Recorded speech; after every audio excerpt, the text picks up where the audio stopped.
Right, this is a very strange picture because this picture is trying to talk about what's inside our minds. So the soul is the life of the body. And in plants we have what we call a vegetable soul, and plants can detect some things. They can move their leaves towards the sun and things like that. Animals are also sensitive. That means they can feel touch and pain, and they can also think to a certain degree, and they can use reason to a certain degree.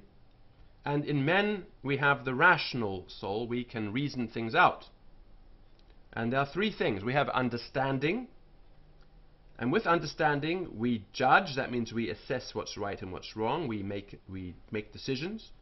We understand that something is good or something is evil, or whether it's true or whether it just appears to be true.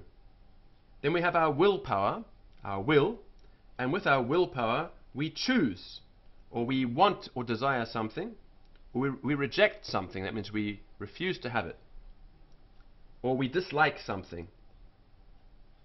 Now the mind can choose to follow the good, and it can choose to avoid what is evil. Also inside our minds we have the feeling of hope, and the feeling of fear, and the feeling of desire for something, that you really, really want something, that's desire, or dislike or aversion. You really don't want something, you have an aversion to it. And we have the feelings of love, which we feel towards our parents, and we have the feeling of joy, which is great happiness when something marvelous happens. Then there's anger and grief. Grief is a feeling of sadness you have. For example, when someone dies, you feel grief. And there is suffering when you are in pain. For example, you have a disease. The true assessment of something, if you think about something and you really understand it, well, that's knowledge. And if you don't understand it, well, then it's either an error, or it's simply you have an opinion but you can't support it with evidence, or you have a suspicion that something's true but you can't support it with evidence. And these things all happen inside our minds.